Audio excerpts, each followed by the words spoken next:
Hi everybody, Jo here. You know what that means. Grab yourself a brew, maybe a cheeky biscuit, and let's have a bit of a catch up. Today I thought I'd share with you one of my favourite designs, and I just think it's such a really lovely design. It's elegant, but you can vary it, you can shake it up a bit. And I think what's nice about finding a design like that is that it often makes you make it a few times, but with a variety of stamps, variety of stencils, maybe using different colours of ink. For me, this, and it's called the along the edge design because we're stamping and stenciling along one edge. Now I tend to favour this edge, but to be fair, you could use the bottom edge, the top edge, the right hand side edge. It's up to you. Now this one I've actually made, this is a DL card, double length. And I just think this type of card is very elegant. This would make a lovely wedding invitation, birthday card, so many different things. You could make a set of notelets, maybe do 4 and just change the colour. How nice would that be? And then gift it to a friend. And if you leave them blank without a sentiment on, then maybe they could decide whether it's a best wishes card. But also, if you give vouchers, what a lovely little popping a voucher in there. Or if you make bookmarks, pop a bookmark in there for a gift. So many things you can do with it. So enough of me going on, let's get started. So I'm going to use a piece of card, and I know you like the measurements. So I'm just going to put my card on one side so I can have a look at what we're going to do, just so I don't go off piece. Do you know what I'm like? So this measures 3.5 inches by just a smidgen under 8, and that's the sign for my DL card. As I say, you can alter this design and use whatever size card you like. Now for me, I'm going to do my stamping first. So you know what I'm like, I'm just going to get my copy of paper. Now the stamp I'm going to use for this is a lovely set, and it's called the Dandelions. And remember, the acetate, the printed acetate, is useful if you're not sure how the stamps are going to look. So I've got mine ready on my blocks, and I'm going to start by stamping in my black. So that's the VersaFine Clair, the Nocturne. And again, you could vary what colour ink you use. Now remember, with the stamps, I just want to alter the twist on these a little, because I'm thinking this one at the bottom, it'll look nice coming in at that angle. And I'm trying to get in the habit of not putting my block on my finished piece, because if I've got ink on here, it'll transfer. And you know what we're like for getting those little smudges of ink where we don't want them. So it's all that thing of trying to get into good housekeeping, good practices.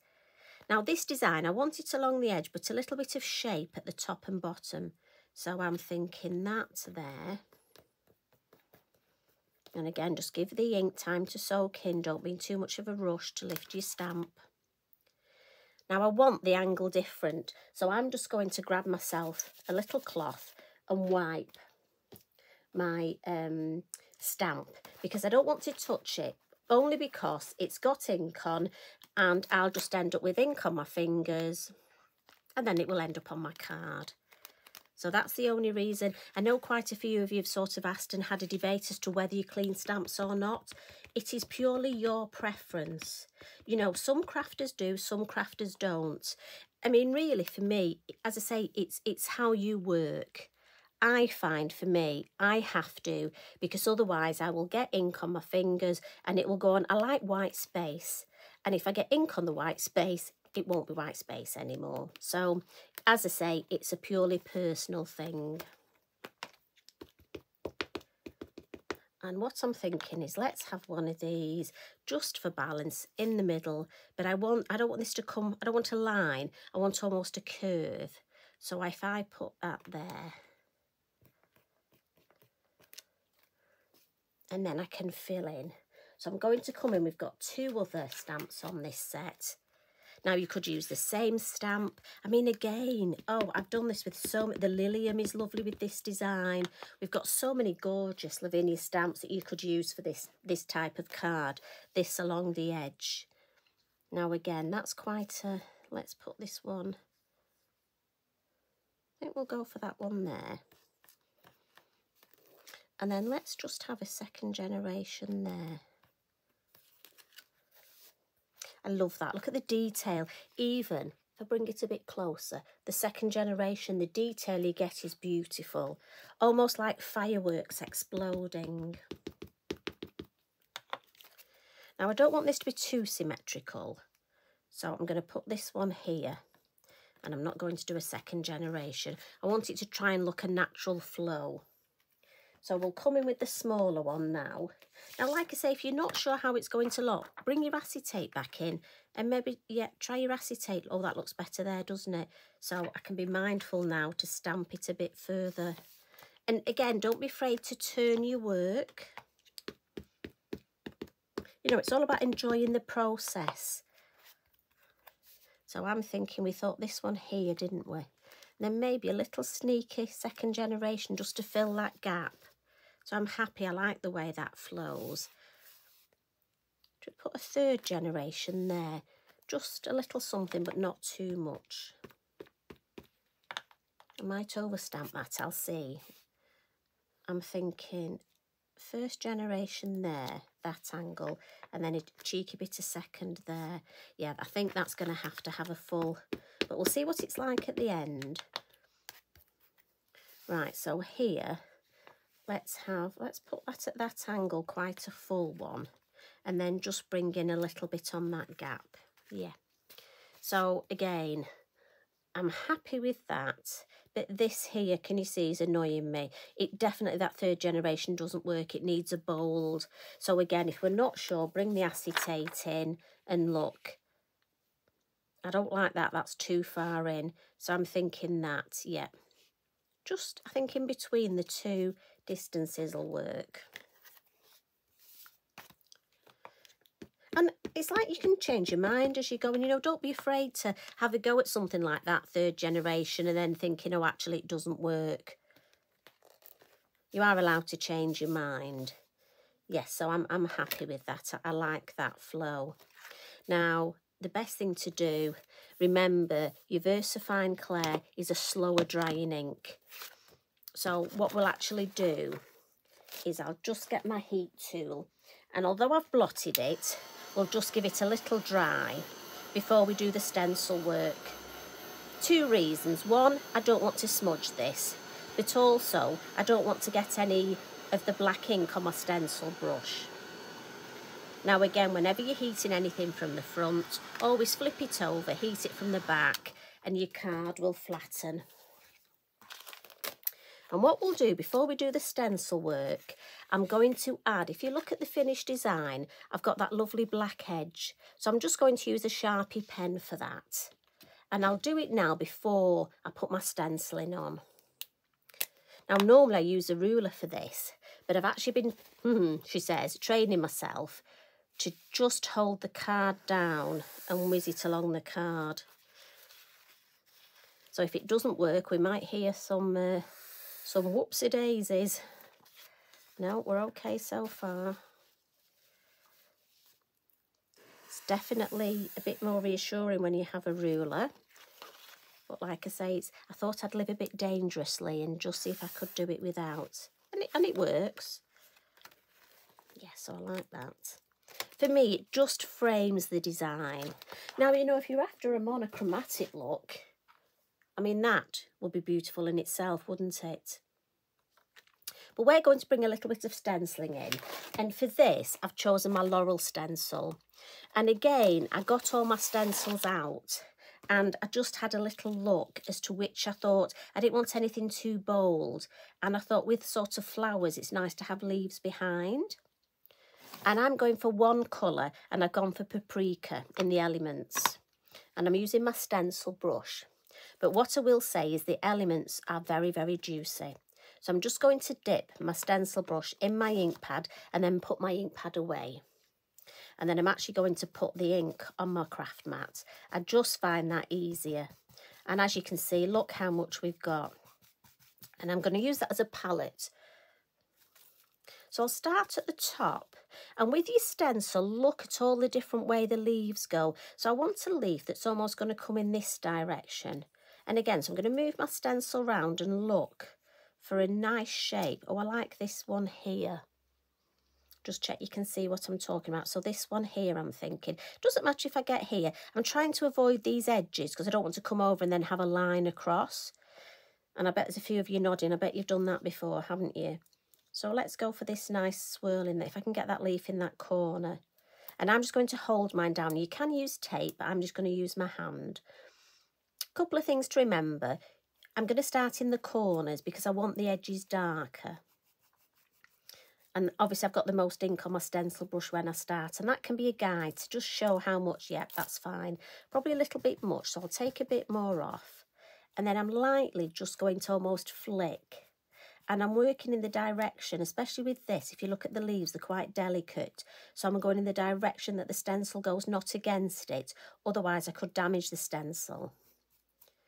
So just a nice bit of flicking. I can come in a bit heavier, as I say, around the edges. And then if I lift my stencil up, oh yes, that's pretty. That's just enough there. So I'll work at the bottom next. And actually I think the same, again, don't be afraid to move everything round. Just wondering whether the same, that one there I think would work well there. I'm going to use a piece of kitchen roll this time, just in case I've got ink on this hand. So again, I'm going to pick a bit of ink up from my mat and I'm coming in from the edges. Always from the edges. And then lightly just flick on this shape here. And I'm brushing quite lightly because I don't want too much ink over there. That's nice. Maybe a little bit dark around here. So can you see we're building up that nice shape, but I want some white space here. So there's just the middle to fill in. So for me, if I turn it that way, I think if I just put this here, I don't want to over stencil. Let's have a look. Where have I got a nice... Oh, that edge is quite nice there, isn't it? Just these three. So again, if I hold that down there, and it's all about just moving your stencil round, just so that that shape suits what you're after. And I almost want the ink to join, and then the stencil will look like it's been one continuous. So let's lift that up. Yes, you see, I don't want any more. That's enough. And I like that shape because it's not a straight line. Actually, I think I prefer that shape more than my original one. So what I'm going to do is just add a bit more ink just around the edges. So I'm just going to take my stencil brush and just flick a little bit of this ink just down those edges, just to darken, especially here. And it's using that ink that's on my palette, on my mat. It's very pretty. And what I will do with that ink as well is I've got my fan brush in a pot of water. So I'm going to pick some of that water up with my fan brush and just lightly, let's have some. We don't want too many. Now you could leave it with the complete white space if you want. I just want to add a few of the nice splats. There. A few, she says. Now a couple of things. Just going to wipe this up. Now again, normally I would dip a piece of card in and use that as a background. But just while we're spending our time together, I'll clean it up. But what I will do is, look, I've got this ink on this stencil here.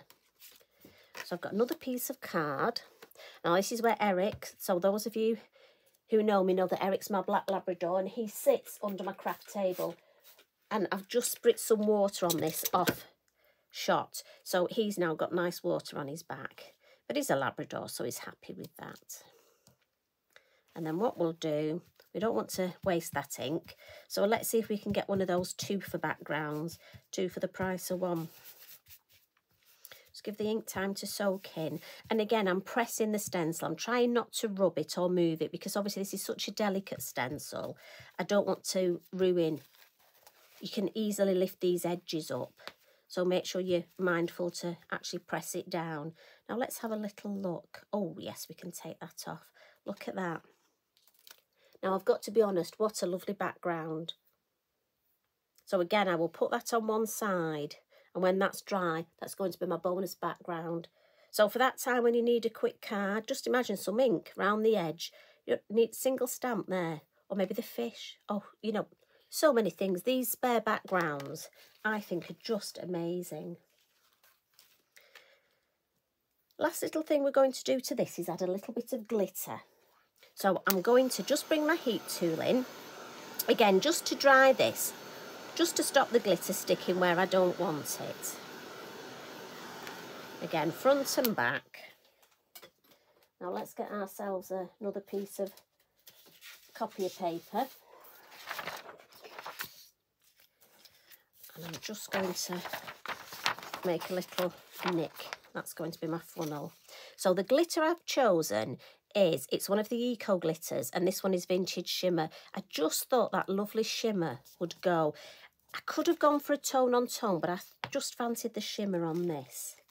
And all I'm going to do, quickie glue pen, and obviously at home you will spend longer doing this and you'll put it exactly where, but I'm just gonna go a bit dotty. Although to be fair, I think my family think I'm a bit dotty already, but there we go. And the beauty of this is it's almost, I think this is like adult glitter. It's glitter, but not too in your face. And these dandelions just cry out for glitter. And I have found that my quickie glue pen does stay wet long enough on the card that I can get all the way around. I think we've got some nice sound effects going on, haven't we? Dot, dot, dot, dot. Could be doing semaphore, couldn't I? Dot, dot, dash, dash, dash, dash. Right, and because the glitter has got different size particles in it, I must admit I empty the whole jar, just because I'm like that. You don't need to, but I like to just get all the different size pieces out. It probably says something about me, but I don't know what. Probably best I don't know. So carefully lift that up, and then I'm just going to give it a gentle tap, just so I get all that glitter off.